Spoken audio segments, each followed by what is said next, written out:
Untuk kaum ateis adalah, bagaimana kalau Tuhan itu ada? Saya termasuk kaum yang ragu-ragu apakah Tuhan itu ada atau tidak ada. Walaupun demikian saya tetap belajar ajaran kitab suci dan mendapat banyak manfaat dari berbagai praktek keagamaan. Saya mempelajari Alkitab karena saya pernah sekolah di sekolah Kristen Katolik selama 12 tahun. Saya juga mempelajari Al-Quran karena mayoritas tetangga saya beragama Islam dan saya tinggalnya pas di samping masjid. Jika ditanya mana yang lebih cocok dengan saya, apakah ajaran Katolik atau Islam? Saya jawab saya kurang mengerti juga, karena ada bagian tertentu di mana saya lebih cocok dengan ajaran Kristen Katolik dan ada bagian lainnya yang malah lebih cocok dengan ajaran Islam. Saya berpikir simple aja, bahwa bagian yang cocok dengan saya, ya saya tiru dan yang kurang cocok tidak saya ikuti. Tentunya bagian yang cocok itu biasanya atau hampir 100% juga sejalan atau tidak bertentangan dengan norma sosial maupun dengan hukum formal yang berlaku. Saat saya mengalami masalah besar, saya merasakan sekali manfaat dari doa dan zikir kepada Tuhan. Hal itu benar-benar membantu dan menolong saya dari keterpurukan dan berhasil mengatasi masalah besar untuk menjadi kembali sehat dan produktif. Sekarang ini, saya juga semakin sering berurusan dengan orang-orang ateis terutama dari kalangan pebisnis, karena bisnis saya semakin berkembang dan kebetulan saya juga berasal dari keluarga pebisnis. Bagi kebanyakan pebisnis, yang menjadi Tuhan mereka bukan Allah melainkan duit atau uang. Mereka mengaku punya agama tetapi saya perhatikan dalam prakteknya mereka kebanyakan memprioritaskan waktu dan tenaganya untuk uang dibandingkan untuk Tuhan. Saat saya bahas sedikit tentang Tuhan dan agama, saya bahkan pernah dikatakan sedang menghayal, ilusi atau halusinasi. Tuhan itu tidak ada kata orang-orang ateis itu. Saya malah disuruh buktikan keberadaan Tuhan. Saya bingung juga menjawabnya. Sampai suatu hari saya menyadari yang lebih penting itu bukan apakah Tuhan ada atau tidak ada, tetapi, bagaimana kalau Tuhan itu ada? Bagaimana kalau saya seumur hidup cuma cari duit, foya-foya, egois, merugikan orang lain dan pas meninggal, kalau saya ketemu Tuhan, habislah saya, kalau di dunia saya hanya menabung dosa.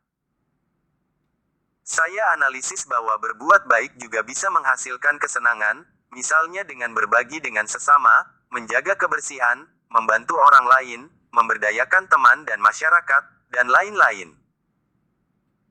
Bahkan berbuat baik terbukti dalam sejarah, akan meningkatkan peluang kita hidup bahagia secara jangka panjang dibandingkan dengan kebahagiaan yang didapat dari berbuat jahat dan menipu orang lain.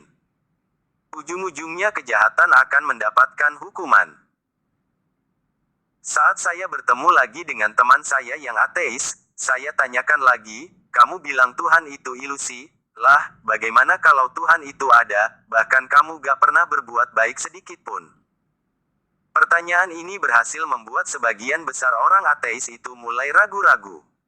Banyak yang berkata, akan mulai belajar agama dan berbuat baik. Mereka juga makin bingung membuli Tuhan dan membuli saya yang merasakan manfaat dari doa dan zikir.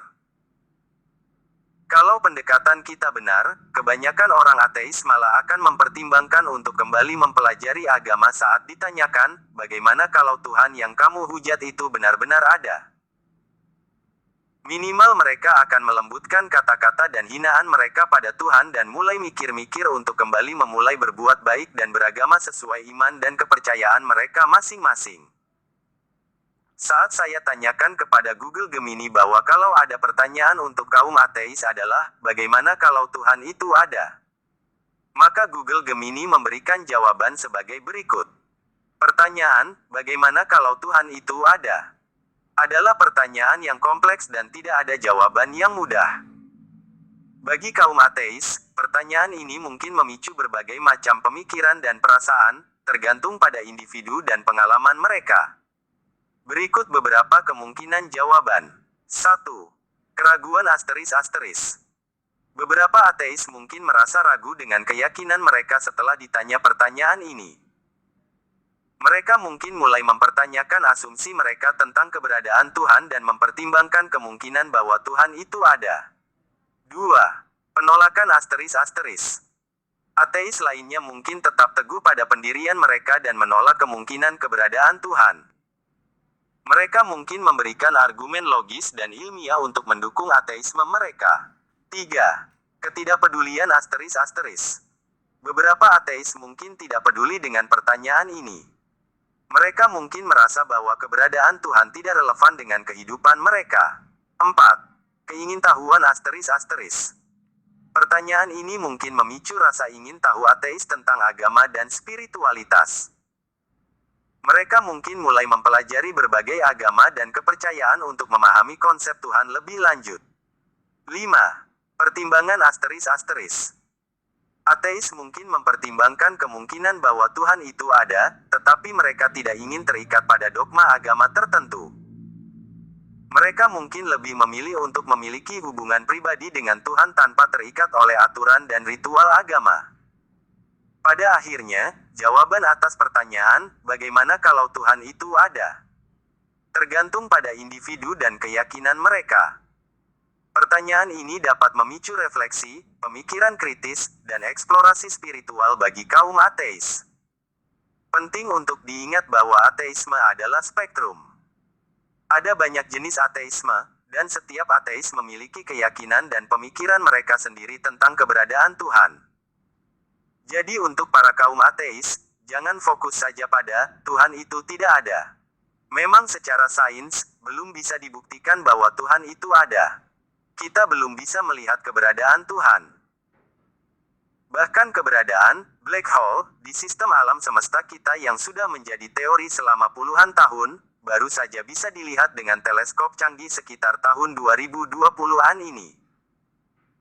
Pertimbangkan juga pertanyaan, bagaimana kalau Tuhan yang tidak terdeteksi itu, suatu saat bisa terdeteksi dan benar keberadaan serta ajarannya.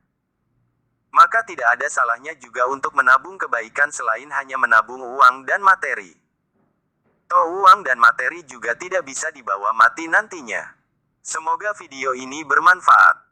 Tuhan memberkati. Amin.